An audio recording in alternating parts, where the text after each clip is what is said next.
자, 64쪽부터 우리 지난 시간 복습도 할 겸 몇 문제 좀 풀어보도록 할게요.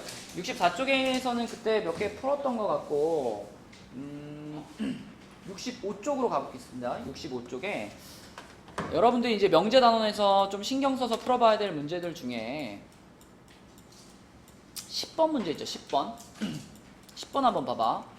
두 조건 PQ에 대해서 P가 Q이기 위한 필요 충분 조건인 것은, 자, 목요일날 공부했던 것 중에 굉장히 중요한 게 이제 필요 조건과 충분 조건이었는데, P이면 Q이다 라는 명제가 요게 참이라면, 이렇게 두 줄 그으면 참이었죠? 요게 참이면, 윤서야 뒤에 문 좀 닫아주세요.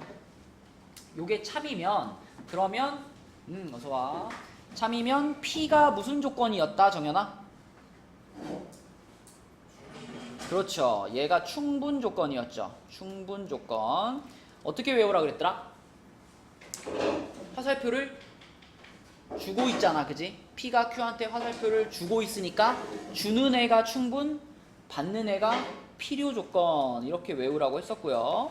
자, 그럼 만약에 이 방향의 명제도 참인데 반대 방향도 같이 참이야. 양방향이 다 참이야. 이럴 때는 PQ 둘 다 뭐가 된다 그랬죠? 필요, 충분 조건이 된다라고 했었죠. 그래서 PQ가 서로 필요 충분 조건이 되면 어떤 뜻으로 이해하게 됐냐면 P라는 조건과 Q라는 조건은 완전히 동일한 조건인 거예요. 그래서 우리가 뭐 동치 이렇게도 말하거든요. 동치 두 가지 조건이 같은 의미를 갖는 조건이다. 네, 필요 충분 조건은 똑같은 조건이 된다. 이렇게 이해하시면 돼요. 자, 그러면 이제 10번에 하나씩 확인을 해보면 10번에 1번 P라는 조건이 X는 마이너스 Y고 X제곱은 Y제곱이야. Q가. 자, 그러면 서윤아, 요 방향은 참일까 거짓일까?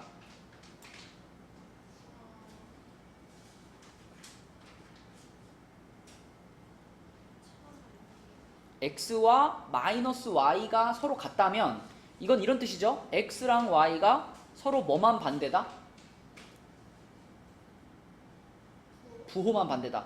부호만 반대인 두 숫자를 제곱을 했으니까 같아지겠죠. 네, 요 방향은 참입니다. 그럼 반대 방향도 참일까? X제곱과 Y제곱이 같으면 X는 마이너스 Y다. 이렇게 말할 수 있을까? 그니까 마이너스 Y일 수도 있지만 어떨 수도 있어? 그지? X가 그냥 Y일 수도 있는 거잖아. 그러니까 이거이면 이거이다 라고 말하면 그걸 맞다고 할 수 있어요? 없어요? 없죠. 그래서 이거는 요 방향만 참입니다. 요 방향만. 그지? 그러면 가연아, 이 방향이 참이면 이 1번에서 이 P라는 친구는 무슨 조건인 거예요? 충분 조건인 거예요. 그쵸? 1번에 P는 충분 조건입니다. 충분 조건. 자, 그 다음에 2번으로 가서 X가 0보다 크고 Y가 0보다 작아요. 그러면 X 곱하기 Y는 0보다 작다. 호철아 어때? 참일까 거짓일까? 참이죠. 그죠? 하나가 양수고 하나가 음수란 얘기잖아. 그럼 둘이 곱하면 음수다라고 말하는 거니까 이거 참이에요. 그럼 호철아 반대 방향은요?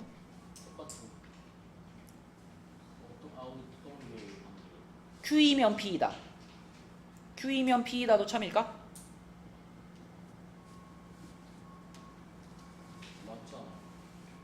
자, X랑 Y랑 곱해서 0보다 작으면 X가 0보다 크고 Y가 0보다 작다 지금 이거잖아. 근데 이건 다를 수도 있잖아. 그러니까 X가 양수고 Y가 음수일 수도 있지만 어떨 수도 있어? Y가 그렇지.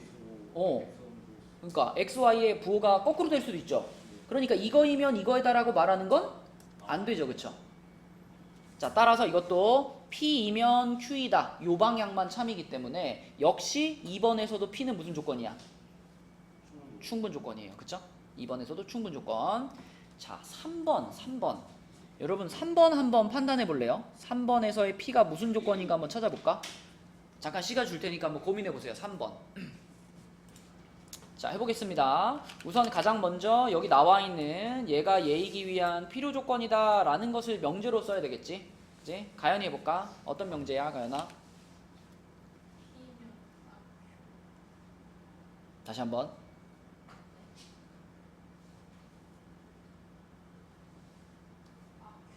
Q이면 not P. 그럼 이거는 가연아 어떤 집합이 어떤 집합에 포함된다는 뜻이죠?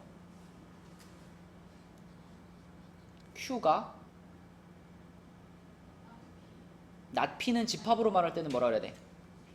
P의 여집합. 그치? Q가 P의 여집합에 포함돼. 이런 의미가 하나 있고요. 그 다음에 두 번째, R은 P이기 위한 충분 조건 그랬으니까 R이면 P이다가 성립해야 되겠죠? R이면 P이다. 당연히 P라는 집합이 R이라는 집합을 포함해야 되겠죠. 이렇게. 이 두 가지를 만족하도록 여기다가 그림을 그리면 P를 그냥 하나 그리세요. P를 여기다가 이렇게 하나 그려. P를 이렇게 하나 그리면 당연히 P 안에다가 R을 그리면 되겠고 이렇게 R을 그리면 되겠고 그 다음에 Q라는 녀석은 P의 여집합 안에 들어가야 되잖아요. P의 여집합 안에 P의 여집합이면 요 바깥 아니야 바깥. 이 바깥 부분에 Q가 들어가게 그리면 되는 거니까 그냥 여기다가 이렇게 그리면 되죠. 이렇게 이게 그려주면은 요 두 가지 조건을 모두 만족하는 벤 다이어그램이 되겠다. 그쵸? 그럼 요걸 보면서 이제 우리가 1번부터 5번까지 판단을 내리는 건데 5번부터 한번 보겠습니다. 5번 Q의 여집합에다가 R을 합집합을 시키면 전체 집합이다. 하윤아 맞을까 틀릴까? 틀리죠. 색칠해 보면 돼요. Q의 여집합이면은 Q의 여집합은 Q 빼고 다니까 이렇게가 다 되는 거거든요.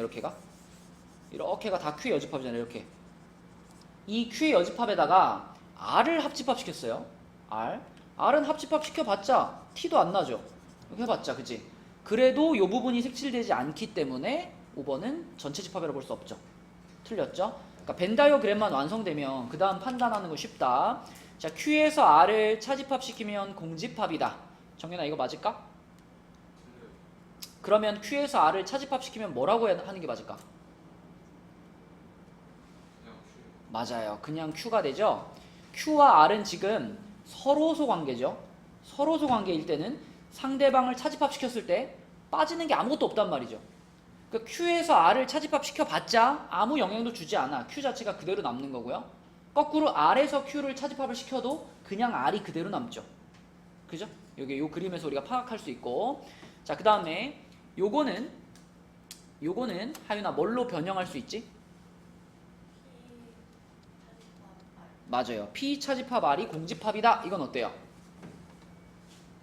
틀렸죠? P에서 R을 차집합하면 여기 둘레 부분이 남기 때문에 요것도 틀렸다라고 볼 수 있고 그 다음에 2번 서윤아 2번은 맞을까 틀릴까? 2번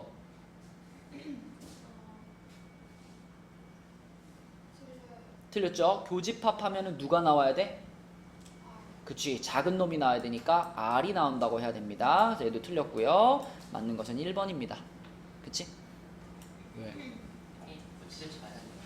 어찌될 줄 알았어? 아니 그러니까 나피를 그냥 그려버렸어. 아까 그 하윤이가 그린 그림을 보니까 요렇게 그렸는데 요렇게 그려도 사실 맞습니다. 그죠? 의미상으로는 맞죠? 그래서 요렇게 그리고 풀어도 괜찮다. 자, 그 다음에 밑으로 내려가 보면은 충분 필요가 되도록 하는 상수의 값 구하기인데 자, 우리가 지금까지 뭐 풀어봤던 유형들이야. 근데 거기에 충분 조건, 필요 조건만 조금 더 추가시켜 놓은 겁니다. 네, 하나 풀어보고 갈게요. 18번을 한번 풀어보세요. 18번. 정확하게 한번 풀어봐. 정확하게.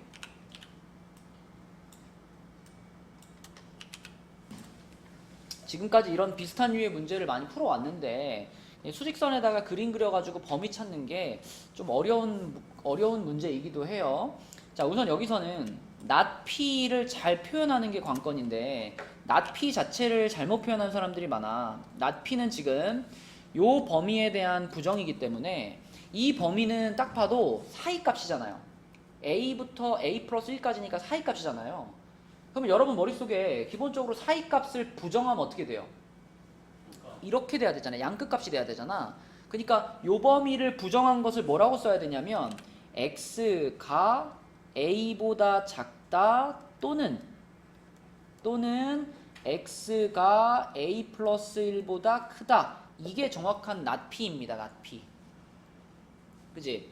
그래서 사이값을 부정하면 양끝값이 된다라는 걸 생각하시고 요게 낫피고요. 그러면 q는 그대로 x가 4보다 작다 또는 x가 7보다 크다죠. 자, 이렇게 해놓고 우리는 낫피이면 낫피가 q의 필요 조건이 됐으면 좋겠으니까 어떤 명제가 참이돼야 돼? q이면 낫피에다가 참이되게 해야 되죠. 그죠? 다시 말하면 P의 여집합이 Q를 포함하는 그림을 만들어줘야 돼.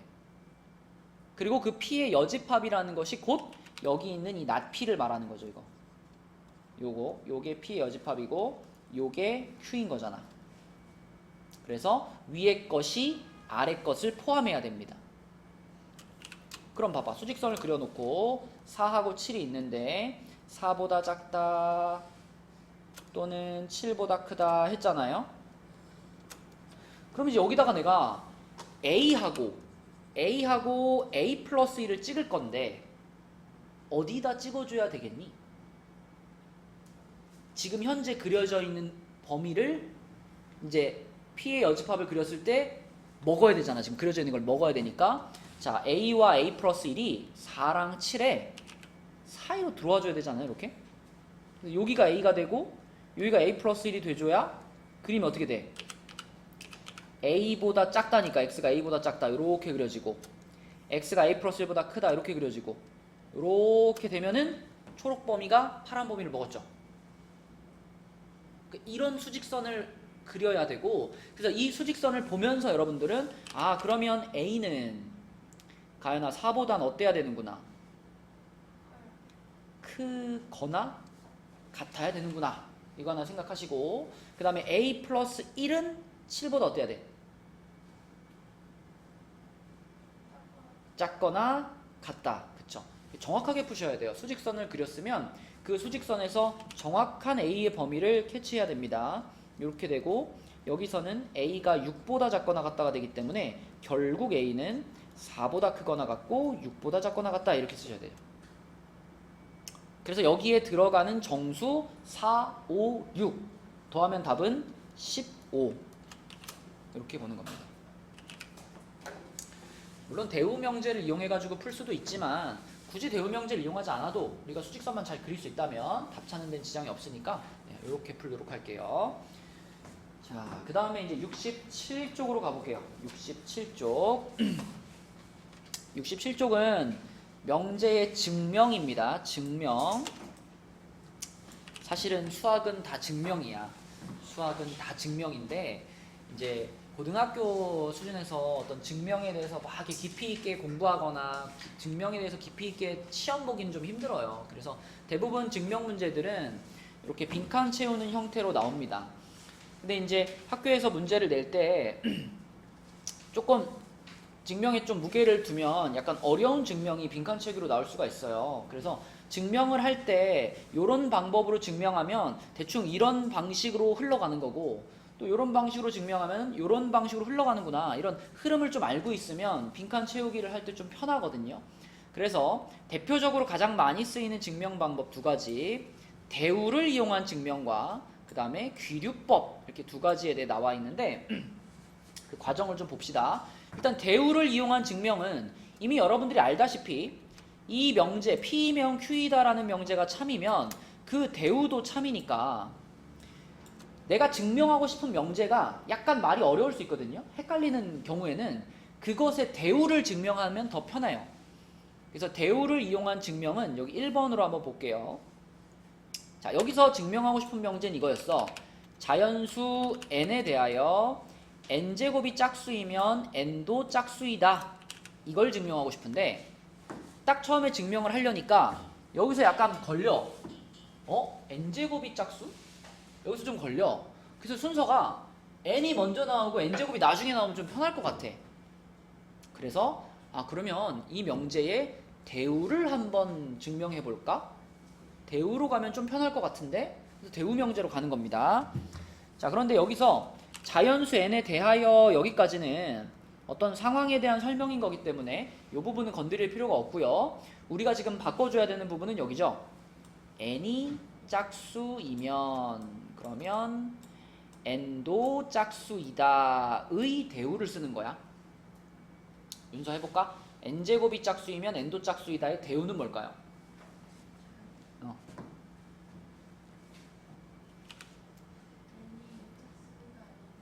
그지? n이 짝수가 아니면, 근데 짝수가 아니면 뭐야? 홀수죠. n이 홀수이면 뭐다? 그죠? n제곱도 홀수이다. 이게 대우입니다. 이걸 보여주는 거예요. 그쵸? 그래서 우리는 자, 홀수를 나타내는 대표적인 시계 모양이 뭘까요? 홀수를 나타내는 대표적인 시계 모양은 요거예요. k가 자연수일 때 2k-1이라고 쓰면은 이게 바로 모든 홀수를 표현하는 방법입니다. 그렇겠죠? 2k라고 하면은 짝수잖아. 2k, 2, 4, 6, 8, 10 이렇게 나간다는 얘기니까 k에 1, 2, 3, 4 집어넣으면 그러면 2k에서 1을 빼면 당연히 홀수를 얘기하는 거겠죠? 근데 여러분 왜 여기다가 플러스 1이라고 안 하고 여기 마이너스 1이라고 할까요? 2k 플러스 1도 홀수 아닌가? 맞아요. 여기를 플러스로 바꾸게 되면은 내가 k에다가 자연수 1부터 집어넣게 되잖아. 그럼 k에다 1을 집어넣었을 때 곧바로 3부터 나오잖아요. 3, 5, 7, 9 이렇게 나가죠. 여기를 플러스로 바꾸면. 그지? 근데 홀수라고 하면은 1도 포함이 되어 있잖아. 홀수에는. 그래서 1, 3, 5, 7, 9로 가기 위해서 여기를 빼기 1을 붙입니다. 그래서 k가 자연수일 때 2k-1 하면 홀수를 나타내는 표현이다라고 보시면 돼요. 여기다가 2k-1을 쓰셔야 되고, 자, 그럼 우리가 궁금한 n제곱. n제곱은 2k-1을 제곱한 거니까, 자, 이렇게 하면 정연아 뭐죠? 4k 마이너스 4k 플러스 1. 그렇죠. 자, 이렇게 전개가 돼요. 근데 요 전개가 된 녀석을 물론 그냥 봐도 홀수라는 것이 눈에 보이지만 조금 더 정확하게 얘가 홀수라는 말을 하기 위해서 어떻게 할 거냐면 이 앞에 있는 두 개는 얼마로 묶어줄까? 아니, 우리는 그냥 홀짝만 궁금해. 홀짝만. 홀짝은 2의 배수냐 2의 배수가 아니냐 그게 궁금하잖아. 그래서 얘네 둘을요 2로만 묶어요. 여기도 지금 2로 써있죠. 그죠? 2하고 2k제곱 마이너스 2k 이렇게 만든 다음에 뒤에 플러스 1 이런 형태로 봐주는 거야. 그러면 요 안에 있는 숫자는 자, 아까 k가 자연수라고 그랬으니까 k 자리에다가 1 넣으면 0이고요. k 자리에다가 뭐 2 넣으면 그때부터는 그냥 자연수들이 나옵니다. 그죠? 0 또는 자연수들이 쭉 나와요. 근데 포인트는 그 녀석 앞에 얼마가 있다? 2가 있다. 그러면 무슨 말이냐면 여기까지가 2의 배수고 거기에 플러스 1을 붙이는 순간 이 전체는 뭘로 바뀌어? 홀수가 되는 거죠. 홀수. 그러니까 2로 무언가를 묶어놓고서 뒤에 남는 게 없으면 걔는 뭐야? 짝수. 근데 2로 묶어놨는데 뒤에 남는 게 이렇게 있어. 그럼 얘는 뭐야? 홀수. 이렇게 말할 수 있는 거죠. 그치? 그래서 자, n제곱은 2k-1의 제곱이고요. 걔를 변형시켜 보니까 2로 묶고서 2k제곱 마이너스 2k가 있고 뒤에 플러스 1이 붙는 거야. 그래서 이 플러스 1 때문에 자, 이 빈칸에는 이제 2k제곱 마이너스 2k를 다시 한번 써주시면 되고, 자, 중요한 거는 뒤에 붙은 플러스 1 때문에 n제곱은 뭐가 됐다? 홀수가 됐다.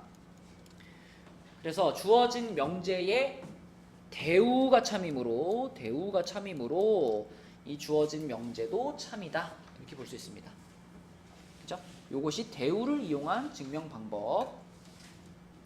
자, 그 다음에 이제 또 한 가지 방법이 귀류법인데요. 귀류법. 서연아, 귀류법 기억나? 어떻게 하는 거였죠? 귀류법?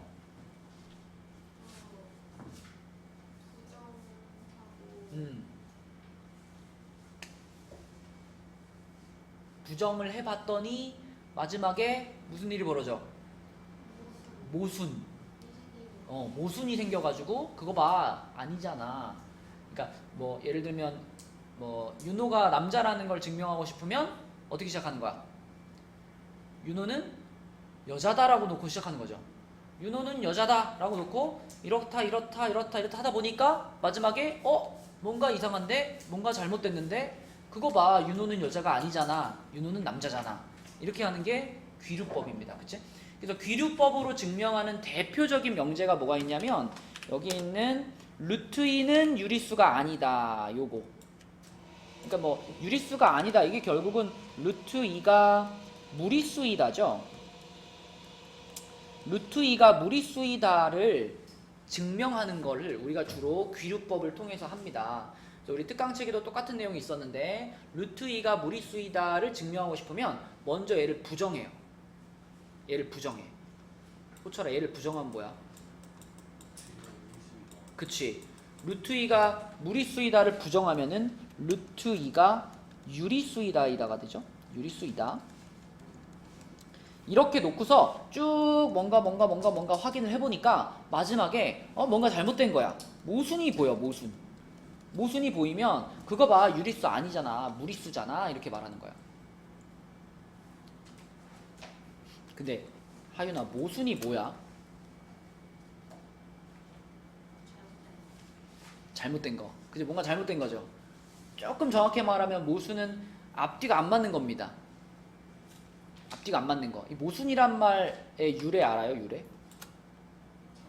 맞아. 창가방패.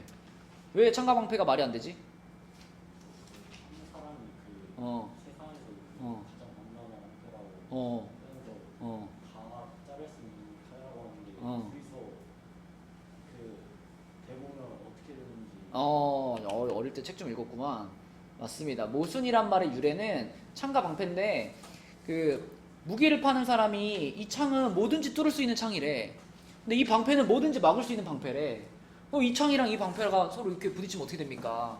할 말이 없잖아. 그지? 이렇게 앞뒤가 안 맞는 말을 모순이라고 합니다. 그래서 귀류법을 통해서 증명을 하다 보면 그런 뭔가 앞에서 분명히 이거라고 했는데 이게 안 나오네? 그런 상황이 발생하면 이건 모순이구나. 그래서 이 반대가 맞구나. 이렇게 보는 거고요. 과정을 살펴보면 루트 2가 유리수라고 가정을 하고 풀게요. 그러면 자 유리수의 정의가 뭐냐면 유리수라는 말의 뜻은 n분의 n이라는 분수로 나타낼 수 있는 수를 유리수라고 하고요. 이 분수의 mn은 서로소인 자연수여야 돼요. 서로소 기억하죠? 서로소. 숫자 두 개가 나눌 수 있는 게 없는 거, 그죠? 1로밖에 안 나눠지는 거. 그래서 그 최대 공약수가 1인 관계, 이게 서로소였죠. 자, 그럼 이렇게 표현을 한 다음에 양변을 제곱해서 정리하면 이렇게 되죠. 2는 m제곱분의 n제곱이 되고요. 양변에 m제곱 곱하면은 2m제곱은 n제곱 이렇게 돼. 그러면은 얘는 여기 뭐가 들어가야 돼? 2가 들어가야 돼.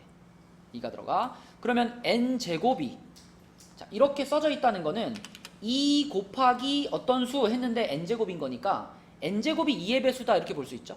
n제곱이 2의 배수다. 그래서 n제곱이 2의 배수니까 n도 2의 배수겠죠.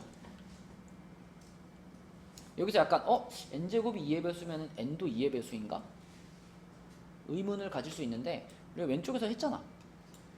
n제곱이 짝수면 n도 짝수에다가 참인 거 보여줬잖아. 그치? 네, 그렇기 때문에 여기서도 n제곱이 2의 배수면 n도 2의 배수구나 라고 생각할 수 있고요. 그러면 n이 2의 배수니까 n을 우리가 2k라고 놔보겠습니다. k는 당연히 자연수. 자, 그럼 n을 2k로 놓은 다음에 n이 2k라는 것을 다시 요식에 집어넣어요. 그러면 2m제곱은 4k제곱이 되거든요. 그죠? 요 n자리에다가 2k를 다시 집어넣어서 제곱했으니까 그럼 2로 약분하면은 m제곱은 2k제곱이 돼가지고 m제곱도 그러면은 2 곱하기 뭐 이렇게 됐네. 그지? 2 곱하기 어떤 수가 됐네? 그럼 가연아 m제곱도 몇의 배수가 된 거야? 2의 배수가 됐죠. 그래서 m제곱도 2의 배수야. 여기가 이렇게 돼가지고 m제곱이 2의 배수니까 m도 2의 배수가 돼요. 그럼 여기서 이거와 이거가 동시에 벌어지면 되는 거야? 안 되는 거야? 안 되는 거잖아. 왜냐면 우리는 맨 처음에 mn은 서로소인 자연수라고 가정하고 시작을 했는데, 근데 얘도 2의 배수고 얘도 2의 배수면 mn이 서로소가 안 되잖아. 그치? 그래서 맨 처음에 가정한 요 과정과 얘네 두 개가 모순이 발생을 한 거죠, 지금. 그죠? 그래서 mn은 서로소라는 가정의 모순이 되고, 그러므로 루트 2는 유리수가 아니다. 이렇게 증명이 되는 겁니다. 이런 것이 그 귀류법이에요. 그 페이지 밑에 있는 2번, 3번, 5번, 6번은 이제 자기가 직접 증명을 해보라는 건데, 여러분들이 한번 도전을 해보시고 잘 안 되면 답지 과정 있잖아요. 여기 그냥 이렇게 적어 놓으세요. 한번 그래도 써보면은 따라 쓰면서 아, 이런 방식으로 가는 거구나 라는 걸 배울 수 있으니까 한번 도전은 해보고 도저히 안 되겠다 싶으면 적어 놓으세요. 적어 놓으시고 다음 페이지로 가겠습니다. 자, 68쪽으로 가면요, 여기에 절대부등식이 나오죠. 절대부등식. 절대부등식은 뭘까요? 어떤 그 주어진 집합의 모든 원소들에 대해서 무조건 성립한다라고 확인되는 부등식입니다. 그러니까 쉽게 말하면 그냥 항상 성립하는 부등식. 항상 성립하는 부등식. 대표적으로 x가 실수일 때 누구나 생각할 수 있는 절대부등식. x제곱이 0보다 크거나 같다, 이런 거. x에다 뭐 넣어도 무조건 성립하죠. 그죠? 이런 것들을 우리가 절대부등식이라고 불러요. 그래서 그 절대부등식을 증명할 때 사용되는 몇 가지 성질들이 있는데, 뭐 이런 제곱들이 굉장히 유용하게 씁니다. 누군가의 제곱이 0 이상이라는 거. 그래서 그런 제곱들을 두 덩어리 더해도 역시 0 이상이라는 거. 이런 것들이 유용하게 쓰이고요. 그 다음에 3번에 제곱해서 더한 게 0이다 그러면 A와 B가 모두 0이다, 이런 뜻이었죠. 이거 우리 그 자주 등장했었는데, 그지? 제곱의 합이 0이면 A도 0이고 B도 0이고 각각 다 0이어야 되는 거고, 얘랑 또 비교할 수 있는 게 이런 게 있죠. A랑 B랑 곱해서 0이다. 그치? 요거는 A가 0 또는 B가 0 이런 뜻이죠. 그쵸?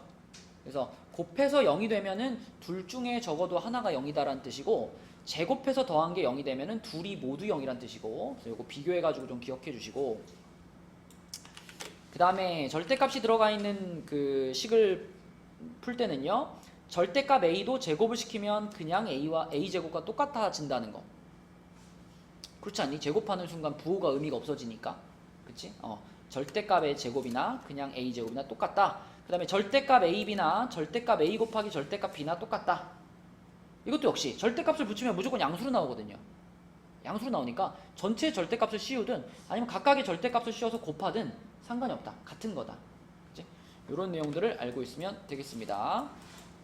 5번은 이제 밑에 있는 문제를 보면서 얘기를 할게요. 자, 우리 7번부터 보면서 얘가 절대부등식인지 아닌지 한번 판단해보자.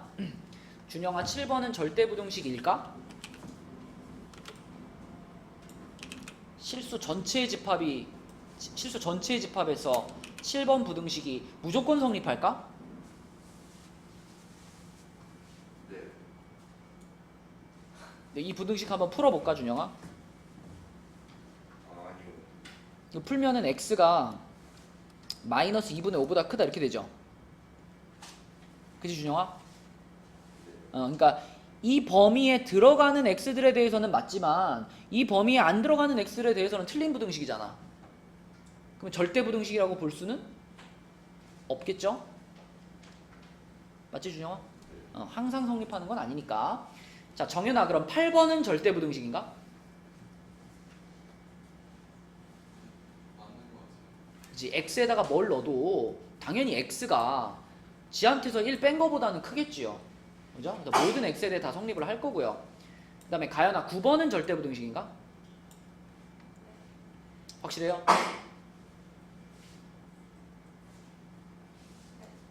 맞아요. 맞습니다. 그치? 소신 있게 잘했어요.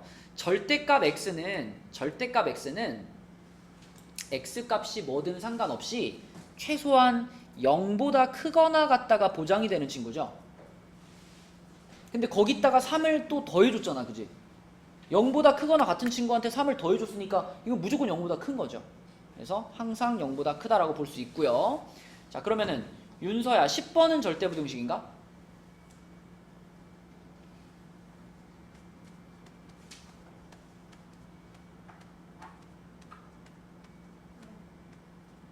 절대부등식이다. 서윤이는 어떻게 생각해? 10번. 네, 절대부등식일까 아닐까?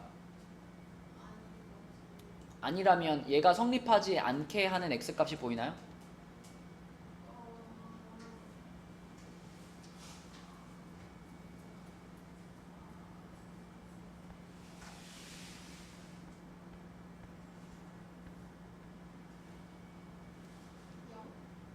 x에 대해 7.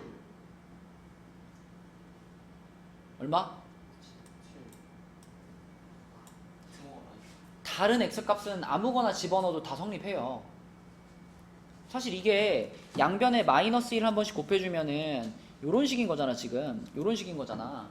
절대값 x-7이 0보다 크다잖아요. 그럼 이건 절대값을 쓰고 있기 때문에 웬만하면 0보다 크죠. 웬만하면. 근데 딱 한순간 x에다 7을 집어넣게 되면 얘가 0이 되는 순간이 한 번 있잖아. 그 한순간에 얘는 성립하지 않아요. 그래서 얘는 절대부등식은 아닙니다. 근데 여기다가 밑에다가 등호만 하나 이렇게 달아주면 어떻게 될까? 그럼 절대부등식이 되는 거지, 그치? 그쵸? 여기 등호가 달리는 순간 항상 성립하게 되는 거죠. 그럼 11번은 절대부등식인가? 맞나? 11번도 뭐랑 비슷한 느낌이냐면 9번이랑 비슷하죠. 그죠? 9번처럼 9번에서 절대값 x가 0 이상이다가 보장이 됐던 것처럼 여기서도 x-1의 제곱이 이거 0 이상이라는 게 보장이 되는 애잖아요. 거기에 4를 더했으니까 무조건 0보다 크죠. 네, 맞습니다. 자, 그러면 하윤아 12번은 어떨까? 12번 절대부등식이다 아니다? 절대부등식 아니다. 그럼 언제 얘는 성립하지 않죠? 1일 때 성립하지 않습니다. 어떻게 찾았어요? 1일 때 성립 안 하는지? 1을 넣어봤어? 그러면은 만약에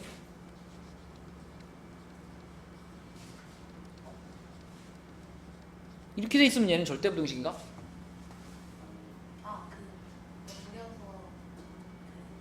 맞아요. 그러니까 이렇게 써져 있는 식을 봤을 때 우리가 EX를 이쪽으로 넘겨가지고 그때 나오는 식을 잘 보니까 이게 완전 제곱식이게 보이거든요.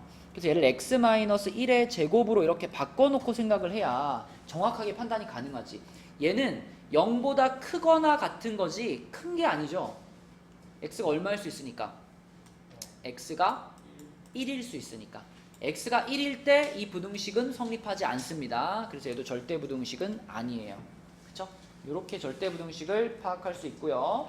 자, 그 다음에 그 옆에 있는 문제들 중에서 빈칸 채우는 문제는 여러분들이 한번 해보시고요. 14번 한번 보겠습니다. 14번에 나와 있는 이 부등식이 절대부등식이라는 걸 한번 보여줘 보래요. 증명해 보래요. 자, 근데 이거는 간단해요. 어떻게만 바꿔주면 되냐면 맨 끝에 있는 2b 제곱을요 이렇게 둘렀어. 이렇게 b제곱 더하기 b제곱 나눠서 써. 이렇게 나눠서 써보면 정연아 이게 뭐가 되죠? 그치? 이게 a 플러스 b의 완전 제곱이죠. 요거 더하기 b 제곱인 거잖아. 그치? 그런데 a 플러스 b의 완전 제곱이면 당연히 0보다 크거나 같은 게 보장되는 거고요. 얘도 역시 0보다 크거나 같은 게 보장되기 때문에 얘네 둘이 더한 것도 어때?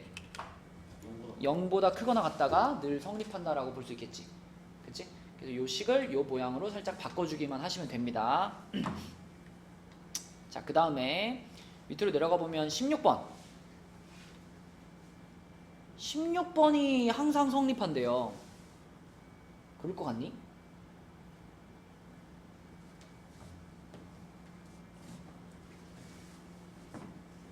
이게 16번이 항상 성립한다는 걸 어떻게 보여줘?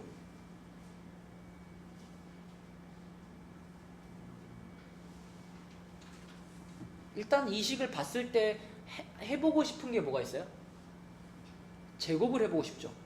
그죠? 근데 여러분 이제 제곱을 하기 전에 요 생각은 해야 돼. 만약에 A가 B보다 크면 A 제곱이 B 제곱보다 항상 큰가? 아닌가? 아니요. 아니에요. 아무런 조건이 없을 때는 이거이면 이거이다라고 말할 수 없어요. 그럴 수 있어요. 그지? 왜냐면 A가 뭐 3인데 B가 마이너스 5면 어떻게? 그럼 제곱하면 얘는 20 아니 얘는 9 되고 얘는 25 되니까 역전되잖아, 그지? 근데 A랑 B에 A가 0보다 크고 B가 0보다 커요라는 조건이 있다면 그때는 이거이면 이거이다라고 말할 수 있겠죠, 그쵸? 자, 그럼 지금 16번 문제에서는 A가 0보다 크고 B가 0보다 크다라는 조건이 있으니까 이 숫자도 양수고 이 숫자도 양수라는 게 보장되는 거죠. 그러면 양변을 뭐 해봐도 괜찮아? 이상한 것처럼 양변을 제곱해봐도 역시 부등호가 그대로 성립하겠죠. 그래서 얘를 양변을 제곱해보면은 요거 더하기 요거의 제곱 이렇게 되고 부등호 그대로 있고요. 루트 A 플러스 B의 전체의 제곱이 되는데, 자, 얘랑 얘는 약간 다르게 생긴 겁니다. 그죠? 얘는 요거 더하기 요거의 제곱이니까 완전 제곱식의 구조인 거고, 얘는 그냥 이 루트랑 요 제곱이랑 그대로 그냥 어떻게 하면 돼? 지워버리면 되는 거야. 그지? 그러면 이거는 전개하면 어떻게 되냐, 오처럼? A 플러스 2루트 AB 그렇죠. 2루트 AB 플러스 B 플러스 B 이렇게 되는 거고, 오른쪽은 제곱하면 그냥 뭐만 있을까요? A 플러스 B만 있는 거예요. 이렇게 있는 거야. 그러면 우리가 A 지워버리고 B 지워버리면 남아있는 걸 봤을 때 2루트 AB가 0보다 크다 이렇게 되는 거잖아. 이건 당연히 어때요? 맞는 식이지, 그치? 이게 양수라는 걸 우리 알고 있으니까, AB가 0보다 크니까 얘가 양수라는 걸 알고 있으니까 이게 성립을 할 거고, 그러면 당연히 얘도 성립을 한다라고 확인할 수 있겠습니다. 자, 그 다음에 이제 오늘 배우는 내용 중에 제일 중요한 내용이 이제 나온다. 69쪽에 뭘까? 산술 기하, 그치? 여기 3번에 있는 산술 평균과 기하 평균의 관계. 자, 요게 중요합니다. 오늘 배우는 이 절대부등식에서 배운 것 중에 가장 중요해요. 산술 기하. 자, 산술 평균이라 하는 건 A와 B를 더해서 2로 나눈 것을 우리가 일상에도 많이 쓰는 산술 평균이라고 하고요. A와 B를 곱해서 루트를 씌운 것을 기하 평균, 약간 다른 관점의 평균이죠. 그렇게 부르는데, 산술 평균이 기하 평균보다 항상 크거나 같다라는 것이 증명이 돼 있어요. 전제 조건이 조금 있는데 요것만 확인이 된다면, 산술 평균과 기하 평균을 구하는 그 두 주인공이 각각 양수라는 것만 보장이 되면, 그러면 항상 산술 평균이 기하 평균보다 크거나 같아요가 보장이 됩니다. 이걸 이용해서 문제를 푸는데요. 자, 여기 20번으로 가봐요. 20번. 방금 우리가 A 플러스 B, 2분의 A 플러스 B가 루트 AB보다 크거나 같습니다. 요 식이 보장이 된다 그랬잖아. 근데 이제 실제 문제를 풀 때는 2를 양변에 곱해가지고요, 요런 모양으로 많이 활용을 하거든요. 요렇게. 자, 요걸 이제 여러분 머릿속에 산술기하 공식이다라고 기억하시면 되고, 이 산술기하 공식을 쓸 때 주의사항, 첫 번째는 아까 말했던 것처럼 산술기하를 쓰려고 하는 이 두 주인공이 뭐라는 것을 확인해라? 응? 양수라는 것을 확인해라. 양수라는 게 확인돼야지 쓸 수 있습니다, 산술기하. 그리고 두 번째로 또 기억해야 될 게 있는데, 두 번째로 기억해야 될 거, 여기 지금 등호 있죠, 등호. 그치? 등호가 성립하는 순간이 언제냐? 산술기하 공식에서 등호가 성립하는 순간이 굉장히 중요해. 위에도 나와 있습니다. 위에 보면 언제 등호가 성립한대요? A랑 B가 똑같을 때 성립한대요. 그치? 그러니까 여러분들이 산술기하 공식을 쓸 때 등호가 성립하는 순간은 산술기하의 두 주인공이 똑같을 때야. 이게 왜 중요하냐면 보통 산술기하는 언제 쓸까요? 문제에서 최소값이나 최대값을 찾아라 라는 문제에다 씁니다. 근데 봐봐, 얘가 최소가 되는 순간을 찾는다는 게 결국 뭘 찾는 거냐면 등호가 성립하는 순간을 찾는 거 아니에요? 우리가 이렇게 하잖아. x가 3보다 크거나 같다 이렇게 써 있으면 x의 최소값을 뭐라 그래요? 3이라고 하잖아. x가 3보다 크거나 같으면 x의 최소값이 3 아니야? 왜 3이냐? 그러니까 3이 최소값을 갖는 순간이라는 게 결국 이게 얘랑 같아지는 순간이 최소값이잖아. 그러니까 이 등호가 성립하는 순간이라는 것은 얘가 최소가 되는 순간 또는 얘가 최대가 되는 순간 이런 의미를 갖고 있어요. 그래서 대부분의 산술기하 문제는 최소값이나 최대값이 되는 순간을 찾는 거기 때문에 어떤 순간에 등호가 성립하느냐가 곧 어떤 순간에 얘가 최소가 되느냐랑 같은 질문이에요. 그래서 등호가 얘네 둘이 같을 때 성립한다라는 것은 여러 문제에서 중요하게 작용을 합니다. 그래서 산술기하에 대해서 기억해야 될 두 가지, 양수일 때만 쓸 수 있다. 그리고 등호가 성립하는 순간은 A, B가 같을 때다. 요거는 꼭 짚고 넘어가야 됩니다. 자, 그럼 20번 보면 A 더하기 A분의 1이라고 써져 있는데 요거 아주 간단하죠? 그냥 우리가 알고 있는, 우리가 외운 공식에서의 A는 A로 그냥 보면 되고 B 역할을 누가 하는 거야? 얘가 하고 있는 거지, 얘가. 그치? 그래서 A와 A분의 1을 주인공으로 해서 산술기하 공식을 쓰세요. 그러면 2 루트 A 곱하기 A분의 1 이렇게 될 거 아니야. 그러면 A랑 A분의 1 곱했으니까 어떻게 돼? 사라지고 1만 남겠죠? 앞에 거 하면 얼마야? 2. 그럼 이 2가 바로 A 플러스 A분의 1이 가장 어떨 때야? 가장 작을 때죠. 그쵸? 얘가 2보다 크거나 같다 그랬기 때문에 A 플러스 A분의 1의 최소값이 곧 2인 거고요. 정연아, 그러면 이렇게 최소값을 가질 때의 A값이 얼마냐고 물어보면 뭐라 그래야 돼?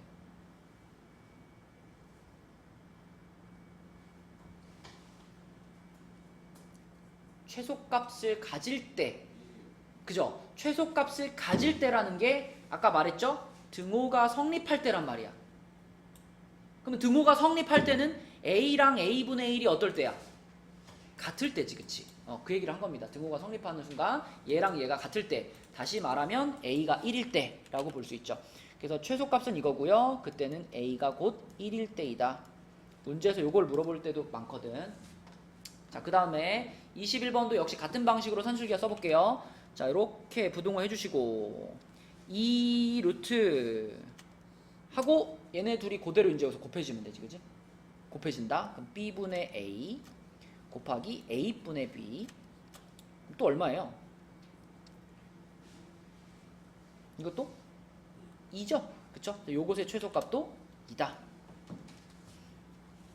자, 22번 요 놈도 우리는 9A하고 A분의 4를 두 주인공으로 생각하면 되겠죠? 그래가지고 그대로 산술기하를 써주시면은 2 루트 9A 곱하기 A분의 4 이게 얼마니? 그지? 10이죠, 12. 그래서 최소값은 10이고요. 그러면 최소값을 가질 때의 A값은 얼마일까요? 최소값을 가질 때는 얘와 얘가 어떨 때? 같을 때. 얘네 둘이 같을 때라 그랬잖아. 얘네 둘이 같을 때. 그럼 얘네 둘이 같을 때면은 9A하고 A분의 4가 같을 때니까 자, 양변에 A 곱해주고 9로 나눠주면은 A제곱은 9분의 4죠. 그럼 A는 뭐겠어? 3분의 2겠지, 그지? 3분의 2. 그래서 언제 최소값을 갖느냐? A가 3분의 2일 때 최소값을 갖습니다. 여기까지 대답할 수 있어야 우리가 산술기하식에 대해서 잘 공부를 한 거다. 자, 근데 지금 풀어본 문제들은 산술기하의 진짜 기본적인 문제들이고요. 뒤로 한 장 넘겨보세요. 71쪽에 가시면 71쪽에 제일 오른쪽 줄이 전부 산술기하 문제들입니다. 그래서 9번은 잘 풀 수 있을 것 같고, 자 10번과 11번 두 문제를 좀 볼게요. 10번과 11번. 자 10번도 산술기하고 11번도 산술기한데, 일단 10번 문제는 어떻게 풀 수 있을까? 10번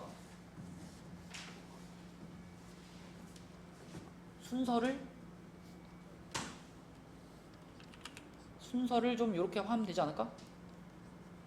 이렇게 이제 A가 있는 애들 이렇게 당겨주고, 그 다음에 B가 있는 애들 3B 플러스 B분의 3 이렇게 해주면 4랑 3으로 묶어가지고 안 묶어도 돼요.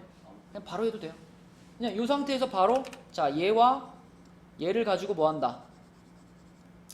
산술기야. 또 여기서는 얘와 얘를 가지고 뭐 한다? 산술기야. 그치?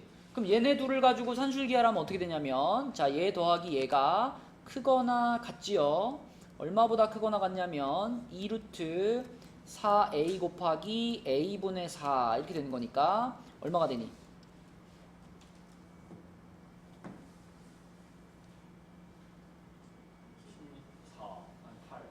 8 되죠. 8 루트 안에서 16이잖아. 그죠? 그럼 4, 2, 8 이렇게 되고요. 여기서도 얘네 둘을 가지고 그대로 산술기하를 하면은 2루트 3b 곱하기 b분의 3.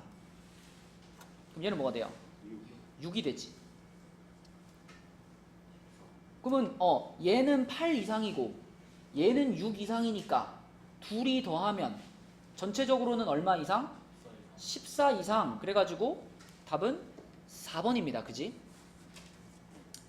자, 근데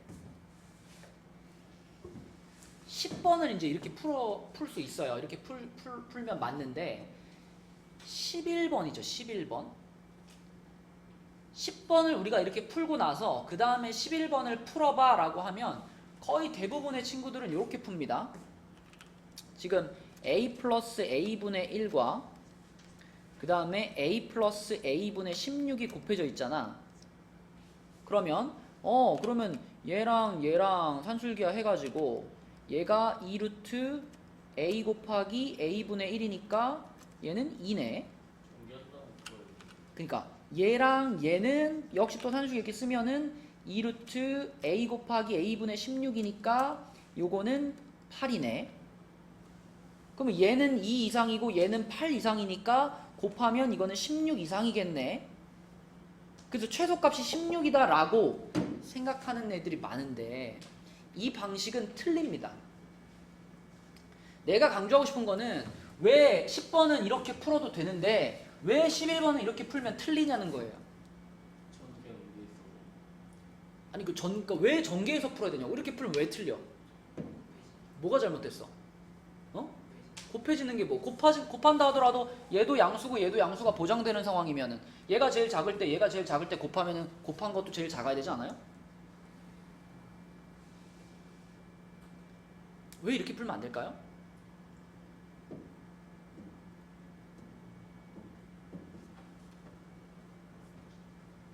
요거를 이해해야지 우리가 산술기에서 실수를 줄일 수 있거든요. 이 위에 10번 문제와 11번 문제의 차이점. 뭐 여기가 중간에 더하기고 여기가 곱하기라는 거는 별 차이, 그러니까 별 영향이 없고요. 얘네들의 결정적인 차이점이라고 하면 뭐냐면 얘는 앞에 있는 친구들과 뒤에 있는 친구들이 서로 다른 문자로 써 있죠. 요건 A가 써 있고 요건 B가 써 있잖아. 근데 얘는 어때요? 여기는 같은 문자로 써 있죠. 같은 문자로 써 있기 때문에 이렇게 못 풀어요. 왜 같은 문자면 왜 안 되는데? 자, 여기서 봐봐.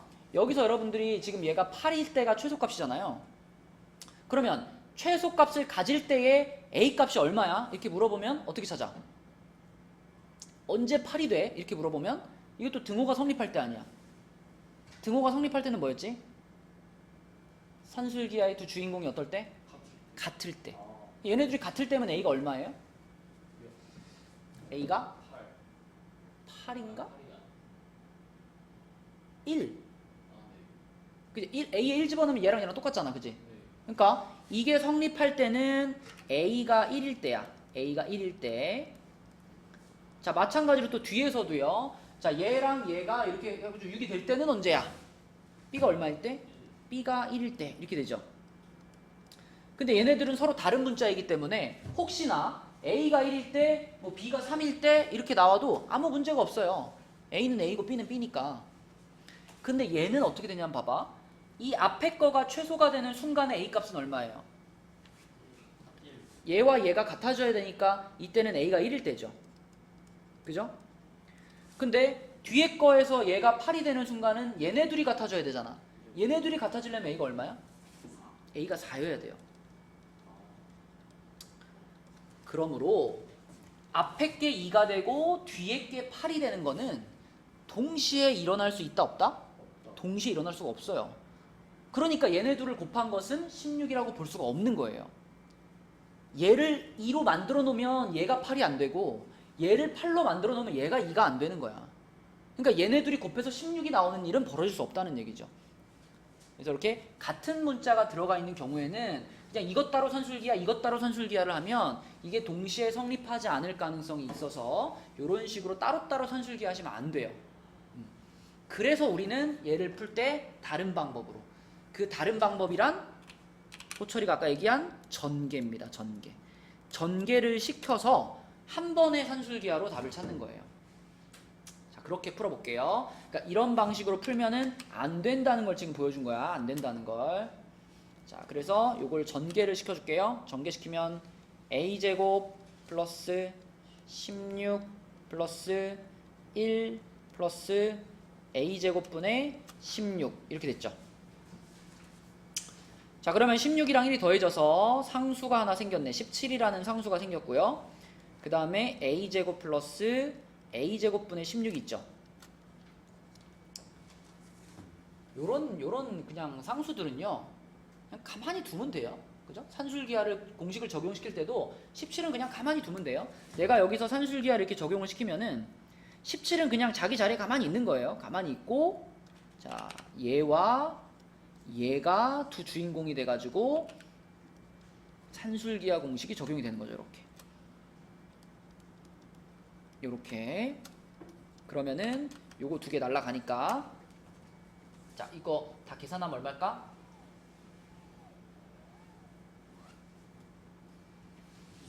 25가 되죠. 그쵸? 17 더하기 8 해가지고 25가 되고, 그 25가 제대로 된 11번의 답이 됩니다. 그쵸? 그래서 산술기하에서 강조하고 싶은 부분이었고요. 그 다음에 내려가서 12번은 산술기하를 써서 답을 찾기 위해서는 약간의 변형이 좀 필요하지 않나? 이 상태에서 그냥 x하고 x-5분의 1을 가지고 그냥 산술기하를 적용하면은 답이 나올까? 답이 나오지 않죠. 산술기하를 적용해서 답을 얻으려면은 지금 우리 계속 봐왔지만 이 산술기하의 두 주인공이 둘이 곱해졌을 때 이 변수가 사라져야 돼요. 그렇다면 12번은 어떻게 바꿔서 풀어야 답이 나올까?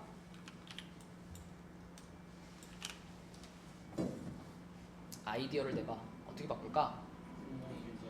응? 뭐라고? 뭐를 더해? 5분의 2요? 5분의 1을 더해요? 5분의 1을 더하면 5분의 1을 더한다고? 5분의 1을 더하면 안 되고 5를 더해야 돼요. 5를 빼야 돼요. 이 분모에 지금 x-5가 있잖아.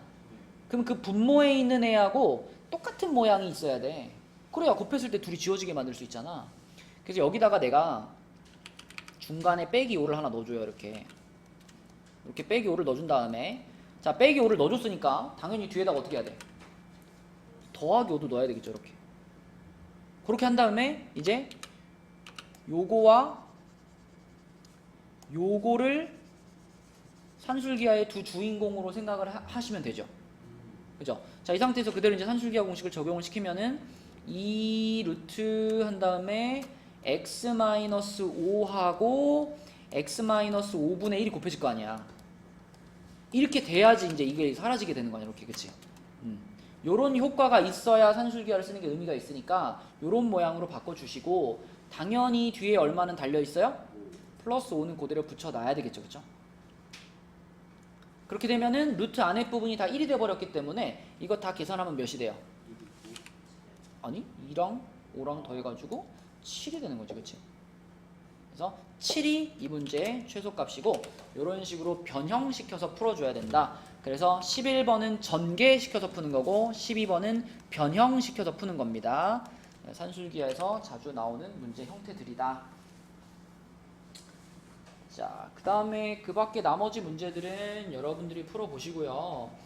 여기도 보면 70페이지에 그 증명하시오라는 문제들이 몇 개 있는데 한번 증명을 하려고 노력을 해보시고 안 되면 답지에 있는 증명 과정을 이렇게 적어서라도 오세요. 알겠죠? 자, 그래서 숙제는 73까지인데 우리가 또 방학인데 또 빈손으로 가면 또 서운하니까 우리가 또 가벼운 프린트를 준비했습니다. 방학 선물로. 그래서